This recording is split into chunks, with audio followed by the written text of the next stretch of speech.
भारत माता की, भारत माता की। कुल लागत 9,518 करोड़ रुपए का है। अभी हमारी उपस्थिति मधेपुरा जिला में है और हमारे साथ जदयू से भावी प्रत्याशी बैठे हुए। आज हम इनसे खास बातचीत करेंगे और आपको पूरी जानकारी देंगे। सबसे पहले सर आपका स्वागत है एनपी बिहार चैनल में। धन्यवाद। सर आप अपना परिचय दे दीजिए। मेरा नाम सत्यजीत यादव हुआ। मैं जनता दल यू में अभी प्रदेश महासचिव के पद पर नियुक्त हूं और कार्य कर रहा हूं और यहाँ सेक्रेटरी हूं आरपीएम डिग्री कॉलेज में और लॉ कॉलेज में प्रिंसिपल भी हूं। तो सर जब इतना कुछ आप है तो फिर विधायक बनने के लिए, सदन जाने के लिए ये विचार कैसे आपके मन में आ गई? नहीं, देखिए मैं पार्टी के हित के लिए काम कर रहा हूं लगातार। इसके बाद पार्टी अपना जो भी निर्णय लेगी मैं उसके साथ रहूंगा। तो क्षेत्र घूम रहे हैं? हाँ बिल्कुल।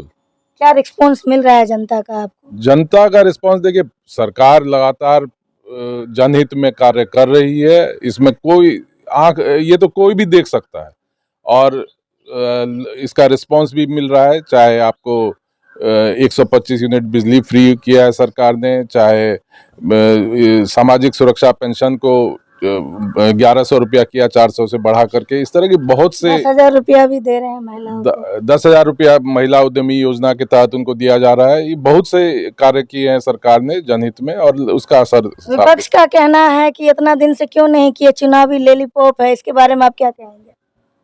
देखिए ये विपक्ष का काम है, उसको कहना वो अपना कह रही है, लेकिन सरकार का काम है करना। नीतीश जी काम करके दिखाते हैं और वहाँ केवल वादे किए जाते हैं, यही है अंतर। आपकी पार्टी का कार्यक्रम में ये नारा लगाया जाता है 2025 फिर से नीतीश, ये क्या है?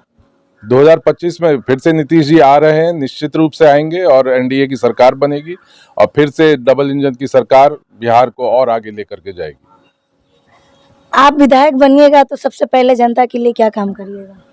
देखिए विधायक पहले उसके लिए बहुत दूर की बात है। हम लगातार जनहित में काम कर रहे हैं और करते रहेंगे। विधायक बनने के बाद हमारे पिताजी यहाँ से सांसद रहे हैं 2 बार, स्वर्गीय आरपी यादव, और मैं भी पहले हाईकोर्ट में प्रैक्टिस कर रहा था। उसके बाद अब मैं यहाँ पर 2010 के बाद से लगातार मधेपुरा में काम कर रहा हूँ पार्टी के लिए और नीतीश जी के सभी विचार में मुझे आस्था है, इसलिए मैं उनके साथ जुड़ा हुआ हूँ और जो भी जनहित में कार्य होते हैं, विधायक का जो भी काम होता है वो सब किया जाएगा। अगर एनडीए की सरकार फिर से बनती है तो फिर जनता के लिए क्या क्या और काम होंगे? बोल रहे बहुत सारे काम पेंडिंग में। 1 करोड़ जो रोजगार और नौकरी देने का वादा है वो आगे होगा और विकास तो सतत प्रक्रिया है। विकास ऐसा नहीं है कि ये हो गया तो बस ये कंप्लीट हो गया। विकास तो चलता रहता है, आगे और काम होंगे और होते ही रहेंगे। निश्चित रूप से नीतीश जी का जो विजन है बिहार को आगे ले जाने का, वो निश्चित रूप से वो साकार हो रहा है और आगे और बिहार बढ़ेगा। अभी आपने कहा कि डबल इंजन की सरकार आगे लेके जाएगी, ये डबल इंजन क्यों कह रहे हैं आप? केंद्र में क्योंकि एनडीए की सरकार है और बिहार में भी एनडीए की सरकार बनेगी, इसीलिए। केंद्र में और बिहार में दोनों जगह एनडीए की सरकार है, इसलिए दोनों का नाम आप डबल इंजन। इसीलिए डबल इंजन बोला जाता है कि 2 इंजन बिहार को विकास की गति को ज्यादा तेजी से आगे लेकर के जाए। लेकिन विपक्ष तो इस बात पर काफी विरोध कर रहे हैं। फिर मैंने कहा कि विपक्ष का काम है विरोध करना, कोई मुद्दा तो है नहीं। अब एसआईआर लेकर के आए, एसआईआर का मुद्दा उठाए तो कहीं है, आपको नजर आता है कि कहीं कोई वोटर छूटा है? कोई वोटर अगर आपके सामने, आप तो पत्रकार हैं, आप मीडिया से जुड़े हैं, आप बताइए कहाँ आपको नजर आया कि किसका वोट कटा और किसका गलत जुड़ा? ये एक भी एग्जाम्पल नहीं है।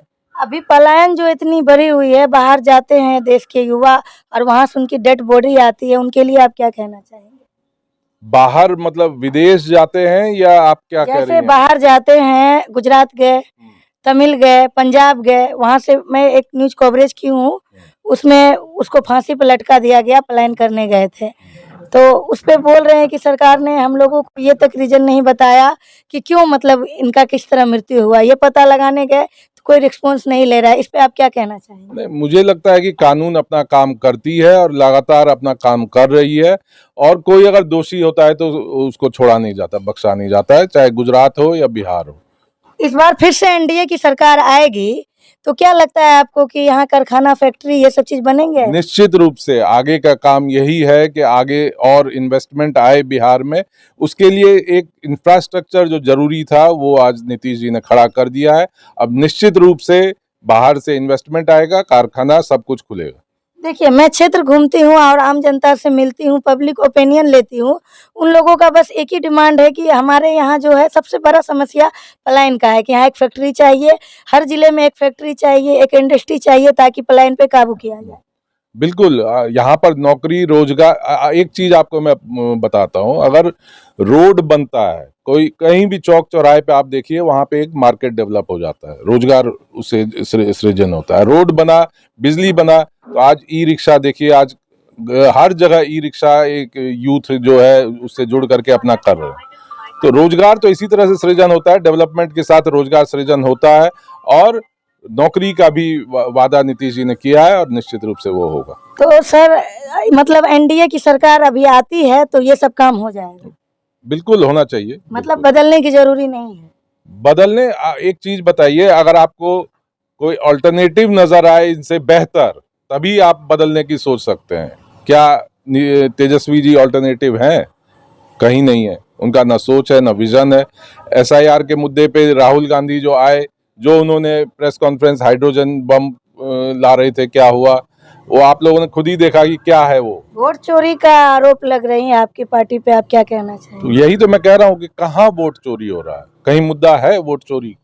सब अपना वोट गिराते हैं, कहीं कोई दिक्कत नहीं है। सब वोटर लिस्ट में सबका नाम जुड़ा हुआ है, किसी का इलीगली अगर कटा है उसका भी प्रोसेस है, सब आपको उसमें दिया हुआ, election representation of peoples act में सब दिया हुआ है कि किस तरह से वोटर को जोड़ा जाएगा, किस तरह से वोटर कटेंगे, ये सब कुछ दिया हुआ। तो इसमें कहीं कोई वोट चोरी का कहीं सवाल ही नहीं है। और संवैधानिक संस्था पे आप उंगली उठा करके, संविधान खतरे में एक तरफ आप कहते हैं और खुद ही संवैधानिक संस्थाओं को के अधिकार क्षेत्र में जा करके उनके ऊपर उंगली उठाते हैं, ये गलत चीज है।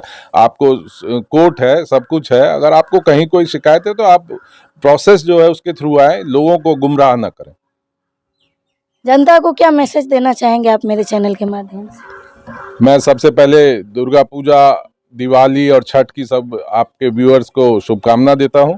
आपको भी मैं इस त्योहार की शुभकामना देते हुए यही कहूँगा कि एनडीए की सरकार लगातार काम कर रही है, विकास के लिए काम कर रही है, और निश्चित रूप से ये काम आगे और बढ़ना चाहिए। लोगों को नीतीश जी पे आस्था है, और निश्चित रूप से नीतीश जी 2025 फिर से नीतीश का जो हम लोग ध्येय लेके चल रहे हैं वो निश्चित रूप से साकार होगा। कंपनी, फैक्ट्री, इंडस्ट्री, ये सारा सपना जनता का इस बार पूरा हो जाएगा? देखिए, फिर मैंने कहा कि विकास सतत प्रक्रिया है। कोई भी चीज धीरे धीरे नीचे जाती है तो फिर धीरे धीरे ही ऊपर आती है। आप ये बात मानिए कि बिहार में ऐसा नहीं है कि इंडस्ट्री था नहीं, धीरे धीरे सब चीज खत्म हुआ।